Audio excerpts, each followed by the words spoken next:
C'est la semaine du 31 août 2025. Et vous écoutez Adopter le digital cette semaine. Bienvenue, je suis le Dr Darren. Et je suis Paige Pulsifer. Aujourd'hui, nous plongeons dans l'intelligence artificielle, la gestion des données et la cybersécurité.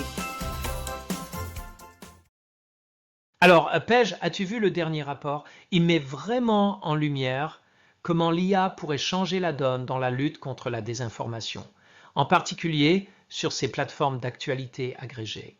Absolument. Je veux dire, enfin, quelqu'un essaie de s'attaquer à ce trou noir de désinformation. Des analyses pilotées par l'IA vérifiant le contenu des nouvelles, c'est comme avoir un chien de garde numérique. N'est-ce pas? Cela pourrait vraiment renforcer la confiance du public, la transparence et la responsabilité grâce à la technologie. Qui aurait cru que nous vivrions dans le futur si rapidement? En parlant d'avenir, je viens de lire que des chercheurs ont développé une méthodologie d'IA pour la découverte de médicaments. C'est un véritable bouleversement. Cartographier comment les médicaments contre la tuberculose ciblent les bactéries. Vous êtes en feu aujourd'hui. Imaginez accélérer le développement de médicaments avec l'IA. Je veux dire, ce n'est plus de la science-fiction. Cela pourrait mener à de véritables avancées dans le domaine de la santé. Les doigts croisés. En tant que personne ayant moi-même rencontré des problèmes de santé, chaque avancée me touche personnellement. L'IA peut vraiment susciter de l'espoir, surtout pour les patients. Et l'espoir est essentiel. Passons à un autre développement passionnant. Microsoft vient de lancer 2 nouveaux modèles d'IA qui pourraient bouleverser les choses. Ils sont en concurrence directe avec ChatGPT d'OpenAI. Oh, cela va pimenter la compétition. Je veux dire, des capacités avancées pour les développeurs et les utilisateurs professionnels. C'est comme leur donner un coup de pouce turbo. Tout à fait. Les entreprises doivent vraiment s'adapter si elles veulent exploiter ces innovations pour gagner en efficacité. C'est un monde fou là-dehors. N'est-ce pas? Mais cela rend les choses intéressantes. De plus, avec l'IA qui s'intègre continuellement dans nos vies quotidiennes, c'est comme si nous assistions en première ligne au futur. Tellement vrai.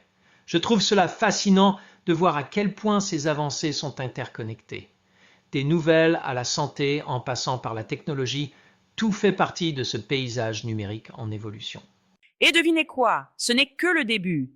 Voyons si ces enfants que vous avez jugés lors du concours des innovateurs en IA finiront par être les pionniers de cet avenir. C'est un point lumineux à l'horizon. L'avenir a l'air radieux, n'est-ce pas? Ça le fait définitivement. Continuons à regarder, les amis. Qui sait ce que la semaine prochaine nous réserve?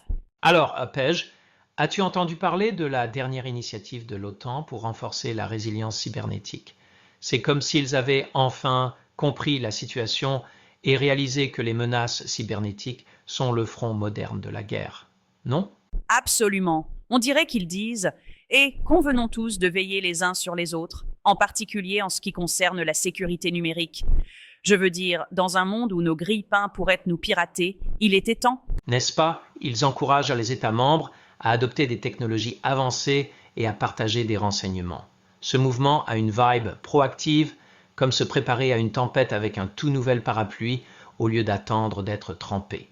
Et en parlant de mesures proactives, vous venez juste de la conférence sur la gestion des données, où des chercheurs ont présenté des stratégies innovantes pour la curation des données.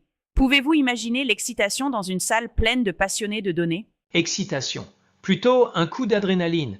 Ils ont vraiment souligné à quel point le partage et le stockage des données peuvent conduire à des percées dans des secteurs comme la technologie et la santé. Un moment parfait avec toutes les annonces sur l'IA ces derniers temps. C'est une révolution des données. Et as-tu entendu parler de cette nouvelle étude sur l'IA dans le domaine de la santé? Apparemment, cela pourrait transformer le traitement personnalisé. C'est comme donner un super pouvoir au médecin, n'est-ce pas? Des super pouvoirs en effet. Imaginez votre médecin vous diagnostiquant avec précision grâce à l'apprentissage automatique. Tout à coup, ce n'est plus un jeu de devinettes, tout se concentre sur l'amélioration des résultats pour les patients. Exactement. Nous pourrions être à l'aube d'une brillance dans le domaine de la santé. Rien que d'y penser me rend optimiste, surtout après ta chirurgie cardiaque. Je veux dire, n'aurait-il pas été agréable d'avoir l'IA à nos côtés pendant ta convalescence? Oh oui, un petit assistant IA me disant de manger mes légumes au lieu de pizza aurait été agréable. Mais sérieusement, ces avancées sont toutes interconnectées. la cybersécurité, la gestion des données et les innovations en santé. C'est un moment passionnant d'être dans la technologie. C'est sûr. Si l'OTAN, les conférences sur la technologie et l'IA dans les soins de santé peuvent tous collaborer, peut-être que nous pourrons enfin résoudre le mystère de mes chaussettes manquantes dans la lessive aussi.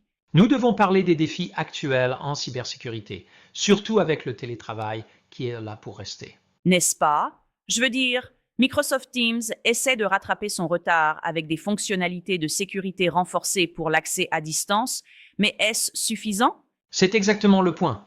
Cette initiative est en réponse aux menaces cybernétiques croissantes que nous observons. Mais juste la semaine dernière, les systèmes de l'État du Nevada ont été victimes d'une cyberattaque. Des systèmes inopérables. Paige, peux-tu imaginer le chaos? Je peux imaginer beaucoup de travailleurs de l'État frustrés, mais cela met vraiment en lumière à quel point certains de nos systèmes publics peuvent être fragiles. Parler de vulnérabilité. Absolument. Et pendant que les agences s'efforcent de se remettre, elles doivent se concentrer sur la protection des données et la résilience. Il s'agit de donner la priorité à ces protocoles de cybersécurité. En parlant de priorité, pensez-vous que les organisations sous-estiment encore à quel point la cybersécurité est cruciale parce qu'elles doivent intensifier leurs efforts, n'est-ce pas? Bien sûr, la récente attaque au Nevada souligne les conséquences de prendre du retard sur les défenses. C'est comme dire, bien sûr, laissons la porte déverrouillée dans un quartier connu pour les cambriolages. Exactement. De plus, nous observons un vol de données sur le terrain, en particulier avec des plateformes comme Salesforce lorsque vous ajoutez Salesloft et Drift dans le mélange. C'est un double coup dur. C'est une énorme préoccupation. Les entreprises migrent vers le cloud, mais oublient souvent qu'elles doivent sécuriser leurs données sensibles. Les experts en cybersécurité tirent la sonnette d'alarme à ce sujet. Et ils devraient l'être. Tout le monde veut être dans le cloud. Mais si vous ne le sécurisez pas, vous demandez en gros des ennuis. C'est une question de confiance, n'est-ce pas? D'accord. Il ne s'agit pas seulement d'outils et de fonctionnalités sophistiquées, mais aussi de prendre des mesures proactives, voire d'être un peu créatif, pour assurer la continuité des affaires. Eh bien, espérons que nos leaders technologiques écoutent. Il faudra une combinaison d'innovation et d'investissement pour nous mener vers un avenir numérique plus sûr. Absolument. Et nous aurons besoin des leçons tirées des violations récentes pour informer des stratégies plus larges de transformation numérique, en particulier dans le secteur public. Espérons qu'ils rattraperont leur retard avant la prochaine vague de cybermenaces. À cela, en avant et vers le haut. Tu sais, Paige, c'est fascinant de voir comment l'IA redéfinit complètement les petites entreprises de nos jours.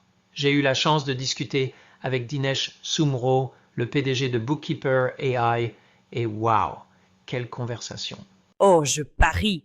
Portait-il ces lunettes geek stylées? Vous savez, celles qui vous donnent l'impression que vous êtes sur le point de pirater la matrice? Ah, pas tout à fait. Mais il a partagé une perspective convaincante sur le passage de la simple génération de texte à la création de solutions concrètes. Vous savez, comme la facturation automatique. Cela pourrait éviter beaucoup de tracas. Sérieusement, la facturation automatisée?